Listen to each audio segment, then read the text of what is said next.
O Dedo de Deus, por John Charles Ryle, publicado em 1866. Êxodo 8:19. Então os magos disseram a Faraó: Este é o dedo de Deus. Olhe as palavras que formam o título deste discurso e considere-as bem. Elas foram faladas por homens pagãos há mais de 3.000 anos. Saíram dos mágicos egípcios quando uma das famosas pragas veio sobre a terra do Egito. Então os magos disseram a Faraó: Este é o dedo de Deus. Êxodo 8:19. Leitor, seria bom se todos os ingleses fossem tão sábios quanto esses egípcios. Existe um mal entre nós que exige nossa séria atenção. Força-se a nossa notificação, quer queira ou não.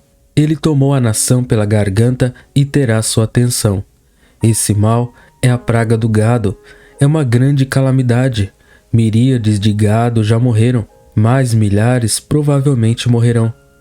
A perda de riqueza nacional e a lesão de interesses privados é algo temeroso de contemplar. É tão ruim quanto se ouro e prata fossem arrancados de nós e jogados no mar. Uma grande quantidade de propriedade está desaparecida e não pode ser restaurada. É uma calamidade generalizada. Dificilmente existe um condado na Inglaterra que não a está sofrendo. Não há uma família que não sofrerá mais cedo ou mais tarde. A carne na mesa do homem rico e o queijo na cabana, o leite e a manteiga que formam parte tão grande de nossa comida, todos serão afetados por ela. Chegará a cada lar e chegará para todos. É uma calamidade perplexa. Nenhum medicamento ou remédio ou meios de tratamento parecem ter algum efeito sobre a doença. Depois de todas as descobertas da ciência, depois de tudo escrito por médicos eruditos, a habilidade do homem é completamente desconcertada. Até os nossos estadistas e governantes parecem ter perdido suas sabedorias. Com toda a sabedoria acumulada do século XIX, encontramos um inimigo que nos supera inteiramente. A maldição da impotência paira sobre a terra. Agora eu quero falar da praga do gado como ministro de Cristo. Gostaria de chamar a atenção para uma ou duas coisas que, em meio às ansiedades da crise de agora em diante, parecem esquecidas. Deixe os deputados debaterem sobre a praga do gado do lado político. Os médicos e os homens da ciência propõem suas teorias de prevenção e cura. Não encontro falhas nem nestes nem naqueles. Eu somente peço permissão para oferecer alguns pensamentos sobre todo o assunto como crente na Bíblia e como cristão. Consideremos em primeiro lugar, de onde vem a praga do gado? Respondo sem hesitação que vem de Deus. Aquele que ordena todas as coisas no céu e na terra, por cuja sábia providência tudo é dirigido e sem quem nada pode acontecer, é quem nos enviou este flagelo. É o dedo de Deus. Não devo gastar tempo em provar esse ponto. Eu aconselho a qualquer um que peça prova de todo o conteúdo da palavra de Deus. Peço-lhe que marque como Deus é sempre falado como governador e gerente de todas as coisas aqui da terra, do menor ao maior. Quem enviou o dilúvio no mundo nos dias de Noé? Deus. Gênesis 6:17. Quem enviou a fome nos dias de José? Deus. Gênesis 41:25. Quem enviou a praga no Egito e especialmente a enfermidade bovina? Deus. Êxodo 7:5 e Êxodo 9:3. Quem enviou doença aos filisteus quando a arca estava entre eles? Deus. 1 Samuel 5:7 e 1 Samuel 6:3-7. Quem enviou a pestilência nos dias de Davi? Deus. 2 Samuel 24:15. Quem enviou a fome nos dias de Eliseu? Foi Deus. 2 Reis 8:1. Quem enviou o vento tormentoso e a tempestade nos dias de Jonas? Deus. Jonas 1:4. Eu considero que é mero desperdício de tempo falar muito sobre esse ponto. Não consigo entender como alguém pode ser chamado de crente da Bíblia e negar a providência de Deus sobre este mundo. Por minha parte, acredito completamente que Deus não mudou. Eu acredito que Ele está governando todas as coisas na terra tanto agora como Ele estava nos dias do Antigo Testamento. Eu acredito que as guerras, as fomes, as pestes, as pragas do gado são todos seus instrumentos para exercer o governo deste mundo. E, portanto, quando vejo um flagelo como a praga do gado, não tenho dúvida sobre a mão que a envia. Será que haverá um mal na cidade e o Senhor não o fez? Amós 13:9. É o dedo de Deus. Alguém pode dar uma melhor explicação para a praga do gado? Se puder, fale como um homem e diga-nos por que a praga aconteceu. Dizer que se originou nas planícies da Rússia, que não é uma doença nova, mas uma doença antiga que causou grandes danos nos dias passados, tudo isso evita a questão. Peço que me diga, por que veio sobre nós agora? Como e de que forma o surto pode ser contabilizado neste período específico? Quais possíveis causas podem ser atribuídas para isso que não existiram há centenas de anos? Eu acredito que essas perguntas não podem ser respondidas. Eu acredito que a única causa na qual devemos finalmente chegar é o dedo de Deus. Alguém considera minha afirmação como absurda e irracional? Não tenho dúvidas de que muitos o fazem. Muitos, penso eu, pensam que Deus nunca interfere nos assuntos deste mundo e que as pestes e as pragas do gado são apenas o resultado de certas leis naturais que produzem sempre certos efeitos. Eu tenho pena do homem que pensa assim. Ele é ateu? Ele acredita que este mundo maravilhosamente desenhado se juntou por acaso e não teve um Criador? Em caso afirmativo, esta é uma pessoa muito incrédula. Mas se esta pessoa acredita que Deus fez o mundo, eu pergunto, é absurdo de acreditar que Deus governa o mundo? Se alguém admite que Deus moldou o universo, por que não permitir que Deus o administre? Fora com este ceticismo moderno. É ofensivo e revoltante para o bom senso. Não devem ser ouvidos os que excluem o Criador de sua própria criação. Aquele que fez o mundo no começo com o dedo de criar sabedoria, nunca deixará de governar o mundo pelo dedo da sua providência até que Cristo venha novamente. Esta praga do gado é o dedo de Deus. Alguém finge dizer que Deus é muito amoroso para nos enviar tal flagelo como este e que é errado supor que qualquer coisa de mal possa vir dele. Eu tenho pena do homem que pode argumentar dessa maneira. Ele tem filhos, ele nunca os corrige. Se é um homem sensato, não tenho dúvidas de que ele os corrige. Mas ele os odeia porque ele os castiga. Ele não mostra o amor mais alto castigando-os quando eles fazem o que é errado. E o nosso Pai do céu não deve fazer o mesmo? Sim, de fato, Deus não nos odeia. Ele é um Deus de misericórdia e amor e, portanto, ele mantém seu providencial governo da humanidade. Há amor mesmo neste flagelo que está agora em cima de nós. A praga do gado é o dedo de um Deus sábio e amoroso. Consideremos em segundo lugar, por que a praga do gado vem sobre nós? Eu respondo a essa pergunta sem hesitação. Ela veio sobre nós por causa dos pecados de nossa nação.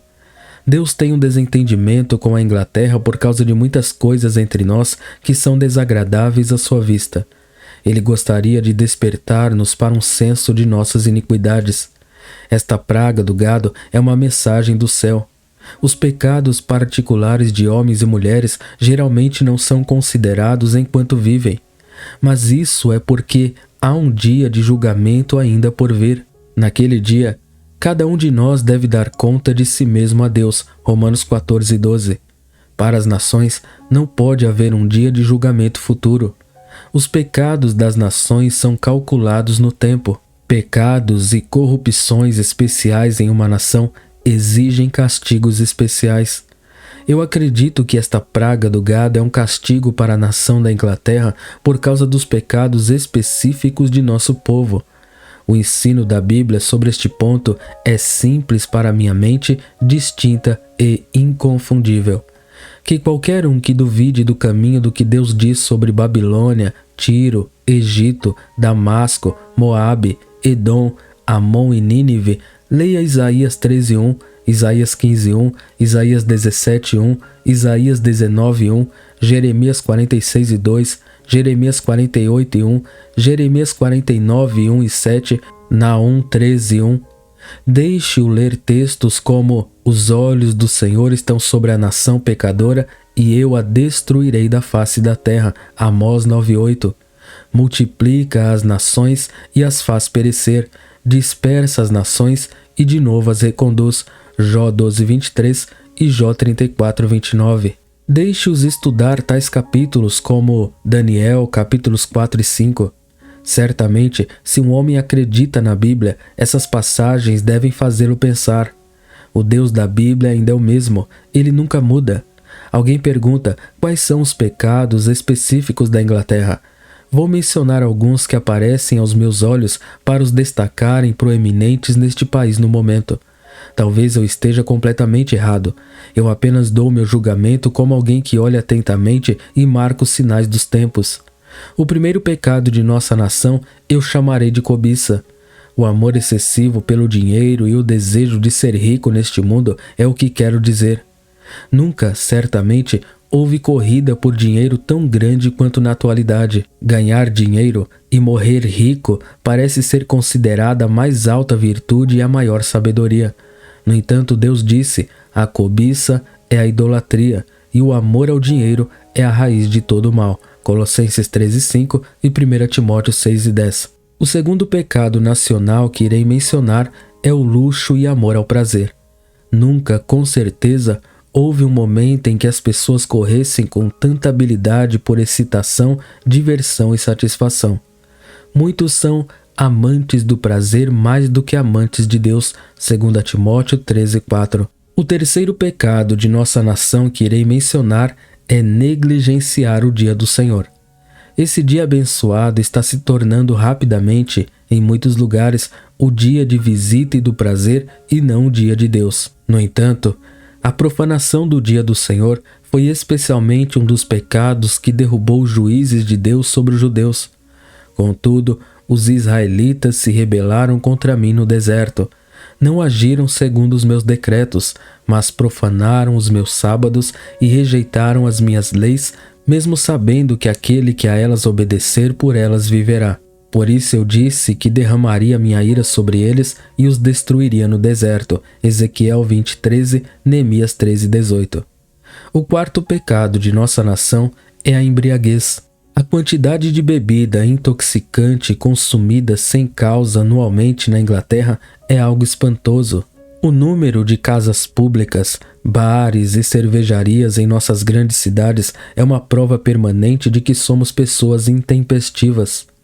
Há mais pessoas todos os domingos de noite em algumas partes de Londres nos bares do que nas igrejas.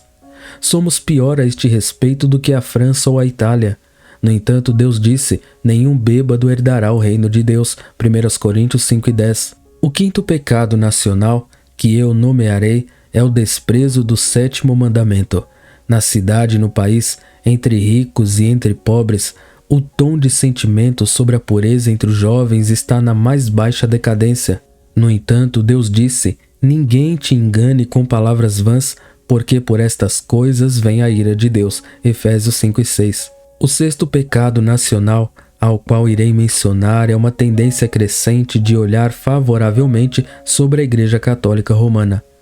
A própria Igreja que queimou os nossos mártires há 300 anos, reteve a Bíblia do nosso povo, pisoteou nossas liberdades e até hoje coloca a Virgem Maria praticamente no lugar de Cristo, é favorecida e triplicada por milhares.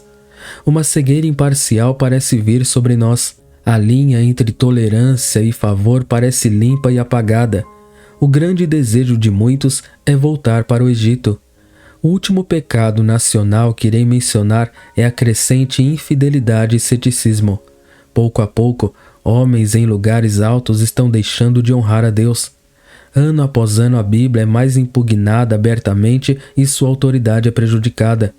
Para acreditar, a Bíblia já foi uma marca de um cristão.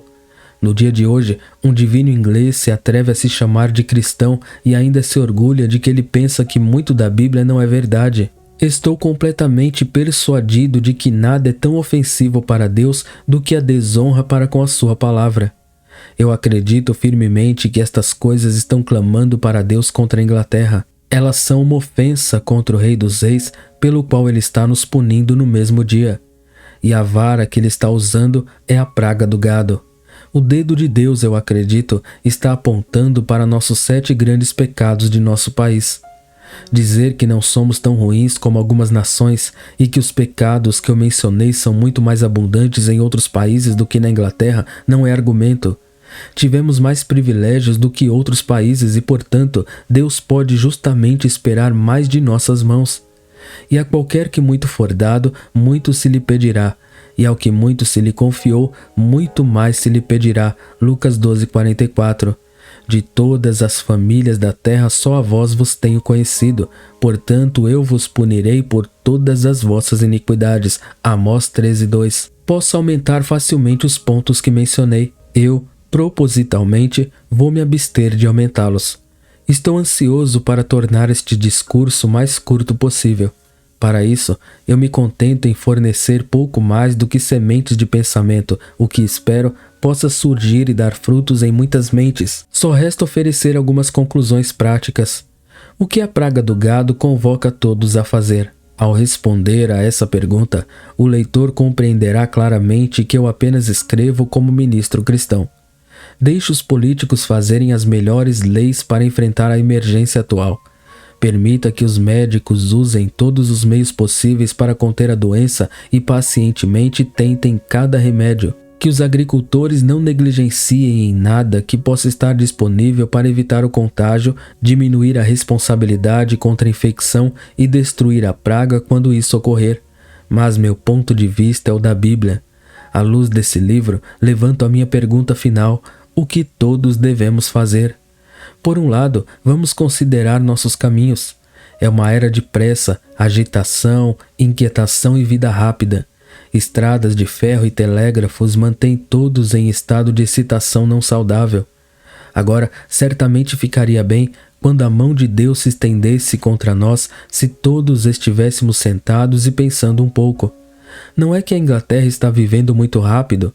Não seria bom se houvesse mais leitura bíblica, mais a guarda do dia de domingo, um esforço mais calmo e silencioso para servir a Deus e honrá-lo? Feliz é aquele homem e feliz é essa nação que começa a pensar. Por outro lado, nos humilhemos diante de Deus e reconheçamos a mão dele. Infelizmente, somos uma nação orgulhosa e egoísta. Nós somos muito propensos a pensar que nós, ingleses, somos as pessoas mais sábias e maiores, mais ricas e mais bravas do mundo. Estamos tristemente cegos por nossas muitas faltas e pecados. Certamente, quando a mão de Deus está tão claramente estendida contra nós, é hora de desistir desse espírito jactancioso. Se há algo que Deus odeia, é o orgulho. Está escrito: orgulho que eu odeio. O orgulho vai antes da destruição. Eu sou contra ti, ó mais orgulhoso. Esta foi a iniquidade de Sodoma, orgulho e plenitude de pão e abundância da ociosidade. Aqueles que andam com orgulho, ele pode abater. O que se exaltar será abatido, e aquele que se humilhar será exaltado. Segue-se as referências bíblicas. Por outro lado, façamos cada um individualmente esforços para romper nossos próprios pecados e para alterar nossos caminhos. É um trabalho fácil encontrar falhas no governo e culpar os outros quando estamos com problemas. O melhor caminho é olhar dentro de nós mesmos e tentar fazer a nossa parte para melhorar as coisas. Os pecados de uma nação são constituídos pelos pecados de um grande número de indivíduos. Agora, se cada indivíduo tentar mudar sua própria vida e fazer melhor, a nação inteira em breve irá melhorar. A cidade logo está limpa quando cada homem varre em frente à sua própria porta. Por outro lado, permitamos que cada um use qualquer influência que tem para verificar o pecado nos outros.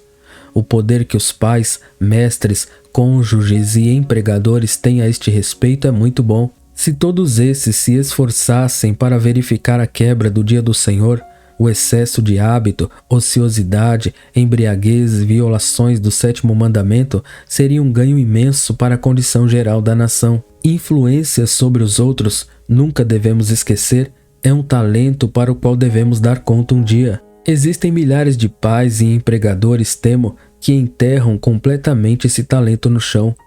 Eles permitem que aqueles que estão sob suas responsabilidades se encontrem com o pecado e, como Eli, nunca os repreendem. Está escrito: seus filhos se tornaram vil e ele não os impediu. 1 Samuel 13:13. Por outro lado, permitam-nos que nos estabeleçamos mais calorosamente para fazer algum bem no mundo. É um fato triste que o aumento tardio das obras de caridade na Inglaterra não tem proporção alguma com o aumento da riqueza. A indústria e o comércio do país provavelmente duplicaram nos últimos 25 anos. No entanto, os rendimentos da maioria de nossas grandes sociedades religiosas estão quase paralisados. Se os ingleses não se lembrarem de que o ouro e a prata são apenas um empréstimo de Deus e destinados a serem usados para Ele, eles não podem se surpreender se Deus os lembrar por tais visitas como a peste do gado. A mão que dá riqueza a uma nação é a mão que pode tirar isso.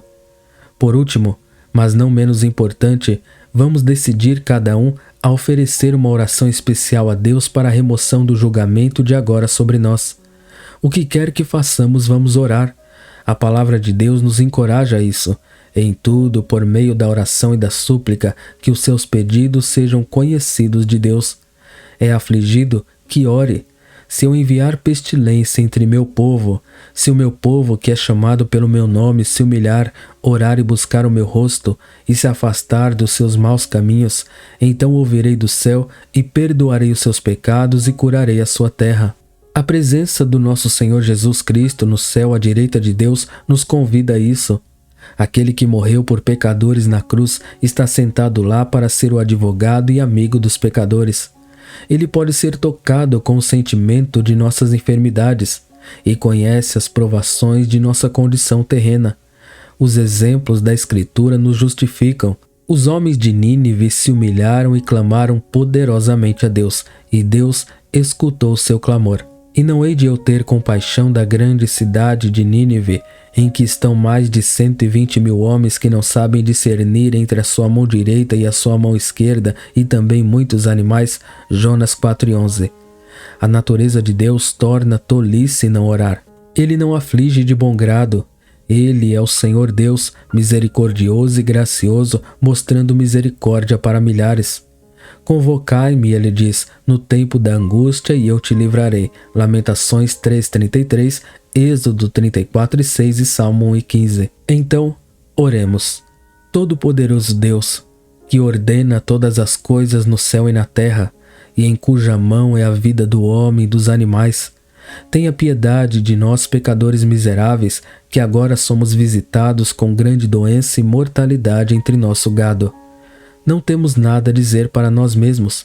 Nós humildemente confessamos que merecemos seu castigo por causa de nossos muitos pecados, os pecados de nossa nação. Mas poupe-nos, bom Senhor, de acordo com as suas muitas misericórdias. Não trate conosco de acordo com nossos pecados. Retire-nos desta pesada praga e restaure a saúde ao nosso gado. Sobretudo, avive entre nós o verdadeiro arrependimento e aumente a verdadeira religião na terra.